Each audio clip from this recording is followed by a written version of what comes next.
پر اظہار خیال کرنا ہے وہ ہے مقصد حیات اور ہماری ترجیحات۔ آپ کو یاد ہوگا جو اب آپ لاسٹ پروگرام میں یہاں پر موجود تھے، دو چیزیں ڈسکس کی تھی، ایک وائی WHY جس کا مطلب ہوتا ہے کیوں، اور دوسرا میری گفتگو کا آخری حصہ تھا I can't live with myself۔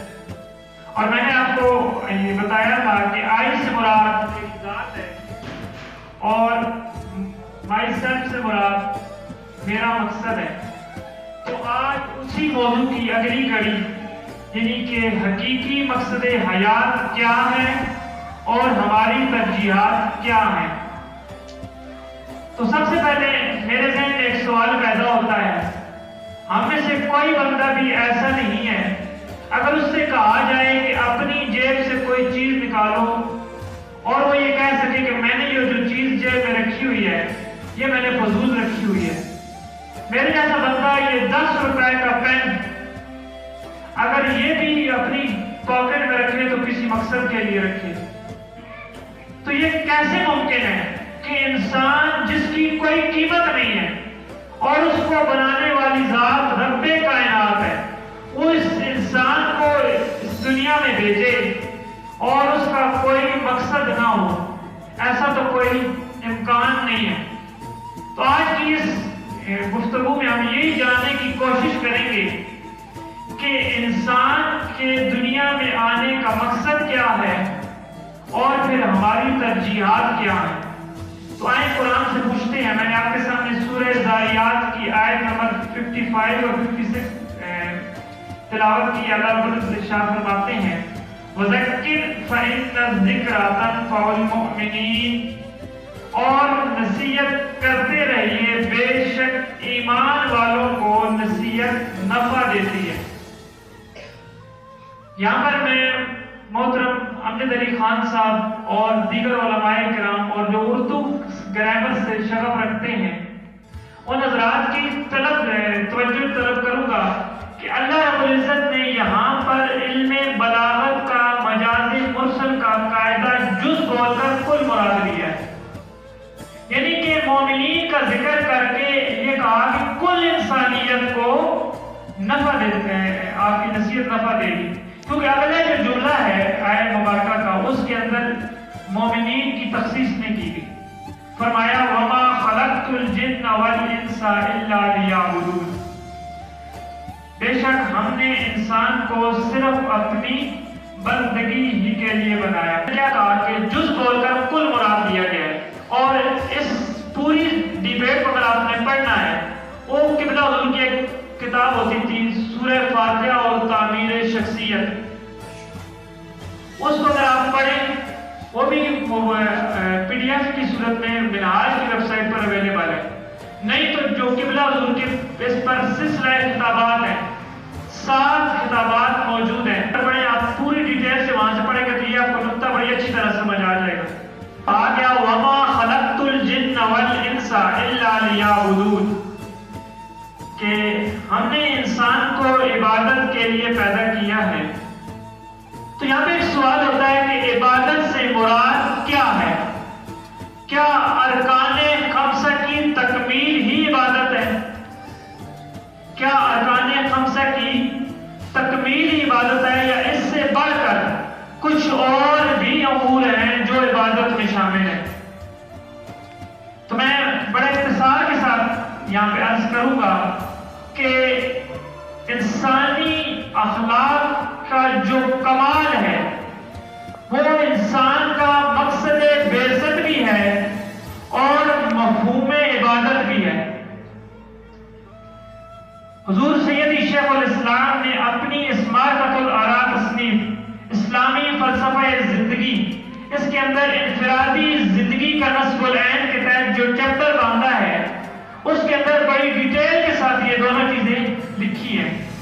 آپ نے جو نقطہ لکھا ہے وَمَا خَلَقْتُ الْجِنَّ وَالْإِنسَ إِلَّا لِيَعْبُدُونِ، یعنی کہ انسان کا مقصد حیات اخلاقی کمال ہے اور مفہوم عبادت انسان مرتضی بننا ہے، یعنی انسان مرتضی سے مراد وہ انسان ہے جس راضی ہو. کسی شاعر نے بھی کیا خوب کہا ہے کہ تجھ کو دیکھنے والے اب مجھ ہی کو دیکھ لیں, تجھ کو دیکھنے والے اب مجھ ہی کو دیکھ لیں, تیرا آئینہ ہوں میں, میرا آئینہ ہے تو. یعنی کہ وہ کہتے ہیں انسان وہ ہے جس کو دیکھے تو رب یاد آ جائے. حضور سید شیخ الاسلام نے انسان مرتضیٰ کا جو فارمولہ بتایا وہ در حقیقت یہی ہے کہ تجھ کو دیکھنے والے اب مجھ ہی کو دیکھ لیں, میرا آئینہ ہے تو, تیرا آئینہ ہوں میں. ہماری زندگی میں اللہ رب العزت کی بے پناہ جو ہے وہ نعمتیں ہمیں دی گئی ہیں. ان میں سے ایک نعمت یہ بھی ہے کہ اللہ رب العزت نے ہمیں شعور یعنی کانشیسنس, تحت شعور, سب کانشیسنس اور لا شعور انکانشیس کی پاور دی ہے. اب آپ لوگوں کے لیے شاید یہ الفاظ نئے ہوں. مجھ سے پہلے برادر محترم جو ہے حافظ آصف صاحب بھی لاشعوری طور پر کسی قوت کا ذکر کر رہے تھے. میں آپ کو آسان لفظوں میں بتا دیتا ہوں. شعور کسی چیز کا احساس یا آگاہی ہونا, اور آپ کی بات آپ کی فکر ٹپس پر جب ہو تو اسے کیا کہتے ہیں, شعور. مثال کے طور پر ہم میں سے کوئی آدمی 3 سیکنڈ کے لیے بھی جلوت میں بے لباس ہونا پسند نہیں کرتا. یہ بات ہماری شعور میں کیا ہے, شامل ہے. تحت شعور یہ ہے وہ ذہنی قوت جو ہمیں محسوس نہ ہو بلکہ اس کو محسوس کرنے کے لیے تھوڑی سی ہمیں کوشش کرنی پڑے. مثال کے طور پر ہمیں کسی دوسرے بندے کا بارے میں جاننے کے لیے کچھ دیر سوچنا پڑے, اپنے مائنڈ کو موومنٹ کرنا چاہیے, اپنے مائنڈ کو حرکت دینی پڑے. مثال کے طور پر میں آپ سے کہتا ہوں کہ علامہ اقبال کی یوم وفات کیا ہے. آپ تھوڑی دیر سوچتے ہیں, سوچنے کے بعد دے دیتے ہیں 1938. تو آپ کا یہ جو عمل ہے یہ کیا ہے, تحت شعور ہے. اور ایک ہے لا شعور, انکانشیس. آپ میں سے کوئی میں سے کسی کو پتہ نہیں کہ ہماری ڈیتھ کب ہو جانی, یعنی کسی چیز سے آگاہ نہ ہونا, یہ کیا ہے, لا شعور ہے. اب ہم دیکھتے ہیں کہ جو ہمارا مقصد ہے ہم نے اس کو شعور میں رکھنا ہے, تحت شعور میں رکھنا ہے یا لا شعور میں رکھنا ہے. تو اس پوائنٹ کو سمجھانے کے لیے مجھے آپ کی تھوڑی سی ہیلپ چاہیے ہوگی. ہم سب کسی کا منہ اس ٹائم مشرق کی طرف ہے, کسی کا شمال کی طرف ہے, کسی کا جنوب کی طرف ہے, لیکن ہم ساروں کے اندر ایک چیز کامن ہے کہ ہم سب کے سامنے ایک دیوار ہے. ایسا ہے کہ نہیں ہے؟ تو سارے حضرات تھوڑی سی زحمت فرمائیں, اپنا ہاتھ ایسے اپنے منہ کے سامنے رکھیں. جیسے آپ اپنا ہاتھ اپنے منہ کے سامنے رکھتے ہیں, آپ پہلے یہ کوشش کریں کہ آپ کا جو فوکس ہے وہ اس ہاتھ پر ہو. اب آپ کا جب فوکس اس ہاتھ پر ہے تو وہ دیوار آپ سے اوجھل ہے, حالانکہ دونوں آپ کے سامنے ہیں. اب دوسرے لمحے آپ اپنا فوکس دیوار پر رکھیں اور ہاتھ پہ توجہ کم رکھیں, چھوڑ دیں. سامعین محترم, آپ نے محسوس کیا کہ جس لمحے آپ کی توجہ آپ کی ہتھیلی پر تھی وہ دیوار آپ کو دھندلی نظر آ رہی تھی, اور بالکل اسی طرح جب آپ کا فوکس دیوار پر تھا تو یہ ہاتھ جو بالکل آپ کے قریب تھا وہ آپ کو کیا تھا, دھندلا نظر آ رہا تھا. تو جو آپ کا مقصد حیات ہے جس کے لیے اللہ رب العزت نے فرمایا وَمَا خَلَقْتُ الْجِنَّ وَالْإِنسَ إِلَّا لِيَعْبُدُونَ, وہ اگر وہ دیوار ہے تو یہ دنیا کی رکاوٹیں آپ کے لیے کوئی معنی نہیں رکھتی, آپ کو دھندلی نظر آئیں گی کیونکہ آپ کا مقصد عظیم ہے. اگر آپ اس دنیا کی یہ ہتھیلی جو سامنے ہے اس پر فوکس کریں گے آپ اس کو بھول جائیں گے. اب آپ نے دیکھنا ہے کہ شعور میں آپ نے اس دنیا کی توجہات کو رکھنا ہے یا آخرت کی رکھنا ہے, اپنی رضا رکھنی ہے یا اللہ کی رضا رکھنی ہے. تو جو میں نے آپ کو لاسٹ ٹائم ایک فارمولہ دیا تھا, I can't live with myself. myself کیا ہے, میرا مقصد ہے, اور I کیا ہے, میری ذات ہے. بالفاظ دیگر اگر آپ مائی سیلف کو پریفر کریں گے تو آپ آئی کو بھول جائیں گے, اگر آپ آئی کو پریفر کریں گے تو آپ مائی سیلف کو بھول جائیں گے. سامعین محترم, یہاں تک آپ کو میری بات بڑی اچھے طریقے سے سمجھ آ گئی ہوگی. کوئی بھی انسان ہے اگر اس کا کوئی مقصد ہے اس کا کوئی نہ کوئی منصب بھی ہوتا ہے, اور منصب جو ہے وہ ہمیں کسی کام کو کرنے کی تحریک دیتا ہے۔ تو آئے قرآن کریم سے پوچھتے ہیں کہ اللہ رب العزت نے ہمیں کیا منصب عطا فرمایا ہے۔ سورہ البقرہ کی آیت نمبر 30 کے اندر ارشاد ہے انی جاعل فی الارض خلیفہ، میں نے زمین میں انسان کو اپنا نائب بنایا۔ اس کا مفہوم بھی ہے انی جاعل فی الارض خلیفہ، یعنی کہ انسان کو خلیفۃ اللہ ہونے کا ٹائٹل مل گیا ہے۔ اب اگر بحیثیت انسان ہم خلیفۃ اللہ ہیں تو کیا ہمیں یہ زیب دیتا ہے کہ جب شادی کے اندر جو ہے اعلان ہو تو ہم جانوروں کی طرف بھاگ کر جائیں، تہذیب اور اخلاق کی ساری دیواریں توڑ دیں؟ تو کیا ہمیں یہ زیب دیتا ہے؟ بالکل نہیں دیتا۔ لیکن ہم یہ کیوں بھول جاتے ہیں؟ کیونکہ ہم انسان بحیثیت انسان اشرف المخلوقات بھی ہیں اور ہم جو ہے وہ خلیفۃ اللہ بھی ہیں۔ یہ بات ابھی تک ہمارے شعور میں نہیں آئی، تحت شعور کے اندر ہے۔ جس طرح ہم یہ کہتے ہیں کہ 3 سیکنڈ کے لیے ہم نے کسی انسان کے سامنے بے لباس نہیں ہونا، یہ ہمیں سے کوئی چٹا انپڑھ بھی ہے تو وہ بھی یہ بات قبول نہیں کرتے۔ یہ بات ہمارے کیا ہے؟ شعور میں ہے۔ لیکن شادی کے اندر ہم جو بھاگ کر جاتے ہیں، ہم برتنوں کا عوام کا کوئی لحاظ نہیں کرتے، تو وہ کیا؟ وہ بات ہماری تحت شعور کے اندر، اس کو ہم نے شعور کے اندر لانا ہے۔ تو یہ اپنا منصب انسانیت اور مقصد تخلیق انسانیت یہ سمجھنے کے بعد حضور سیدی شیخ الاسلام نے اسی کتاب کے اندر لاہ عمل کی ہمیں کچھ ہدایات دی، ان میں سے 5 ہیں۔ میں ان کا صرف تیزی کے ساتھ آپ کو نام دے دیتا ہوں۔ پہلا ہے انیشیٹو، یعنی محرک، جو کسی چیز کا آغاز بنتا ہے۔ دوسرا ہے طریق کار، یعنی پروسیجر۔ تیسرا ہے عملی احساس، پریکٹیکل بیس۔ اور چوتھا ہے نمونہ کمال، ماڈل آف پرفیکشن اور آئیڈیل۔ اور لاسٹ ہے سٹینڈرڈ، یعنی معیار عمل۔ یہ 5 چیزیں حضور سیدی شیخ الاسلام نے بڑی ڈیٹیل کے ساتھ اس بک کے اندر تحریر کی ہے۔ باقی قلت کے باعث میں صرف ایک چیز لوں گا، ماڈل آف پرفیکشن۔ آئے قرآن سے پوچھتے ہیں بحیثیت انسان ہمارے لیے ماڈل آف پرفیکشن کیا ہے؟ لَقَدْ كَانَ لَكُمْ فِي رَسُولِ اللَّهِ أُسْوَةٌ حَسَنَةٌ، بے شک تمہارے لیے تمہارے رسول کی پیروی کرنا بہتر ہے۔ یعنی کہ ہمارے لیے اسوہ حسنہ کون سی ذات ہے؟ نبی کریم صلی اللہ علیہ وآلہ وسلم۔ یہ جو ہے ہمارے لیے سورہ احزاب کی آیت نمبر 21 کے اندر یہ چیز ہمارے پاس موجود ہے۔ میرے پاس صرف 7 منٹ باقی ہیں، میں بڑی تیزی کے ساتھ اگلی اب دیکھیں اللہ رب العزت نے ہمیں مقصد تخلیق بھی بتا دیا اور اللہ تعالیٰ نے ہمیں منصب انسانیت کیا ہے وہ بھی بتا دیا۔ اب ہم نے اپنی جو ہدایت ہے اس کے مدارج ثلاثہ وہ کیا ہے؟ وہ شیخ الاسلام نے ہمیں ہدایت کے مدارج ثلاثہ وہ بھی عطا فرمائے ہیں۔ پہلا ہے عرفان الغایہ، مقصد اور نصب العین کا شعور اور معرفت۔ اللہ رب العزت نے ہمیں تخلیق انسانیت کا جو مقصد ہے وہ بھی بتا دیا کہ ہمارے پاس عرفان الغایہ موجود ہے۔ دوسرا کیا ہے؟ آلات الطریق، صحیح راستہ دکھانا جس پر چل کر آپ کسی منزل تک رسائی حاصل کر سکیں۔ تو اللہ رب العزت نے کیا فرمایا؟ لَقَدْ كَانَ لَكُمْ فِي رَسُولِ اللَّهِ أُسْوَةٌ حَسَنَةٌ۔ اللہ رب العزت کا کتنا احسان عظیم ہے کہ اس نے ہمیں نبی کریم صلی اللہ علیہ وآلہ وسلم کی صورت میں آلات الطریق بھی عطا فرمایا۔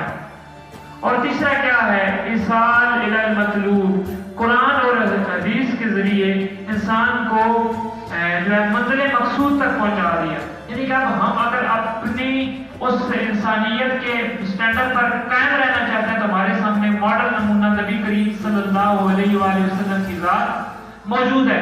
ہم یہ نہیں کہہ سکتے کہ جو ہمیں مقصد دیا گیا اس تک پہنچنے کے لیے ہمارے پاس کوئی راستہ نہیں تھا۔ میں نے لاسٹ ٹائم ایک اور چیز بھی عرض کی تھی کہ جو 6 کلمے ہم کیوں یاد کرتے ہیں، تو کسی طرف سے جواب میں نے لیا نہیں تھا، آپ لوگوں نے اپنے اپنے مائنڈ میں سوچا تھا اور میں نے آپ کو یہ کہا تھا کہ آپ اس پر گھر جا کے ریسرچ کیجیے گا۔ مجھے نہیں پتا کہ آپ نے ریسرچ کی ہے یا نہیں کی، آپ کے پاس کیا جواب ہے، لیکن وہ جواب میرے آج کے موضوع کے ساتھ لنک کرتا ہے۔ میں نے جیسا کہ عرض کی کہ انسان مرتضی بننا اور اخلاقی کمال حاصل کرنا، یہی انسان کی جو تخلیق ہے اس کا مقصد ہے۔ آپ گھر جا کر گوگل پر لکھیے گا کہ 6 کلموں کا ثبوت، آپ کے سامنے پوری ڈیٹیل آ جائے گی، جس کے اندر یہ لکھا ہوگا پہلا کلمہ فلاں حدیث سے آیا، دوسرا فلاں سے آیا، تیسرا فلاں سے آیا۔